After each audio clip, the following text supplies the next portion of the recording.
We'll park here. I'll grab a stop. If we can find some on their phone. Usually it doesn't take long.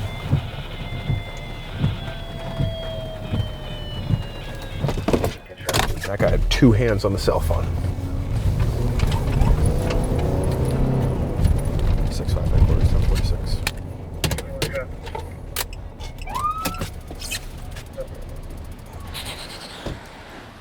How we doing? Any idea why I'd be stopping you? You were 44. It is a posted 30. So I'm Officer Gibbons. I work the traffic unit. The reason you're getting stopped is you have 2 hands on the cell phone. I would say that traffic complaints are the most common complaints that we receive here.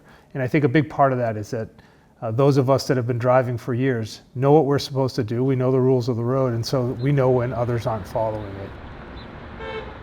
Our traffic enforcement strategy is really 3-pronged. First is with the traffic enforcement officer whose primary job is to enforce traffic. Secondarily, all uniform patrol officers are responsible for traffic enforcement. And then third, we leverage state level funding for traffic enforcement grants. So I'm Officer Gibbons. I work as the traffic enforcement officer in the city. So the primary function of my job is traffic enforcement and crash investigation. The ultimate goal is to make the roads safer so people can drive throughout the city and not be worried about kind of aggressive driving or speeding or take their dog for a walk and not have to worry about cars whizzing by them on their street. You don't have to stop every single car. If you're addressing speed violations on a certain road and the people driving by are consistently seeing blue lights or a police car parked on that road, they're gonna go, well, I'm not going to speed down this road because the cops are here every day. Just sometimes presence is just as good as enforcement. It's human nature. Any one of us that sees a police officer, even somebody like me that's been a police officer for 30 years, you instinctively come off the accelerator and sometimes tap your brakes and slow down. So it's a natural phenomenon for people to behave better when that authority is in the area. People are afraid of the consequence. In a lot of ways, that's what the police are, is just kind of a consequence to an action. It's one of those things where it's supposed to change driver behavior because no one wants to pay the $124 fine or whatever the fine may be.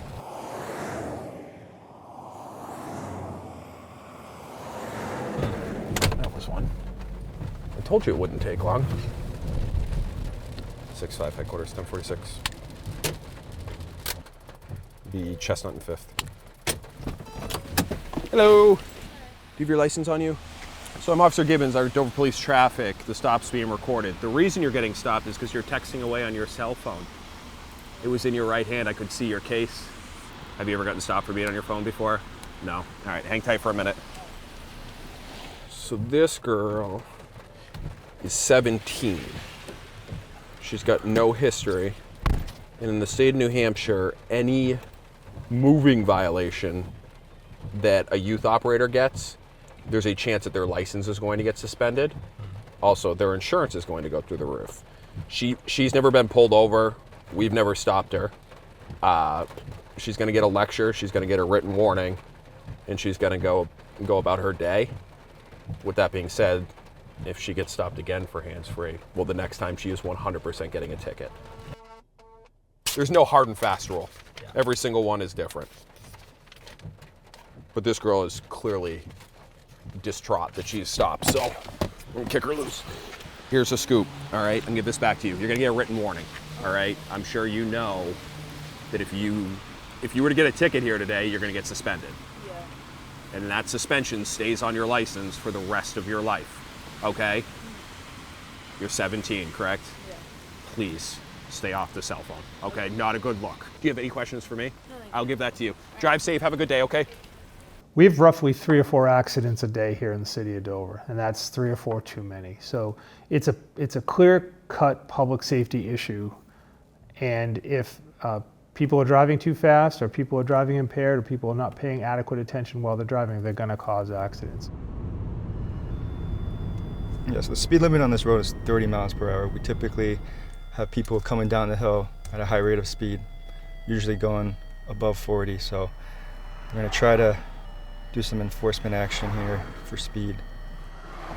The police officers that are assigned to the shift are responsible for answering calls for service. And when calls for service are not coming in or they're not assigned to a call for service, the expectation is that they're conducting patrols, primarily to enforce traffic laws, but also to detect crime.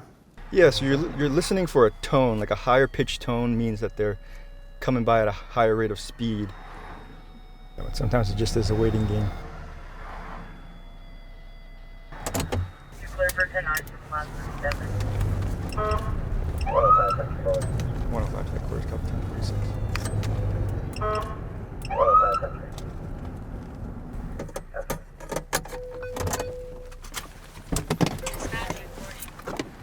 Hi there, Officer Deep Dover Police. Just so you know, I wear a body camera, okay? Reason for the stop there is your speed. Do you have your license and your registration on you?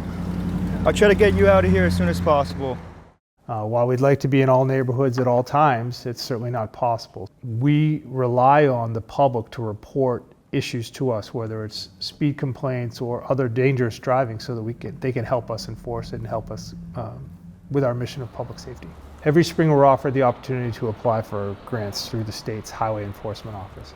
And that money comes from actually the federal government, passes through the state, and then is available to local municipalities. So it's for overtime patrols, and we schedule the officers accordingly to generally a 4-hour shift, a 4-hour block, and that's their job for that 4 hours. So there's different grants that we get, whether it be hands-free, some are speed, some are drunk driving grants. We always have those available. I mean, you're still a cop, so if something happens, you're available. But you are out here focused on the one particular violation that the grant is for. So today is hands-free. It doesn't take much, whether it be driving faster than you should be or being slightly distracted, to cause an accident, and accidents cause injuries. And those are often life-changing injuries to people. I don't think anybody sets out in the morning as they're headed to work to get involved in a car accident, whether they cause it or they don't. When you're driving, focus on driving. Things happen fast. All it takes is 2 seconds of you looking down at your phone to have major consequences.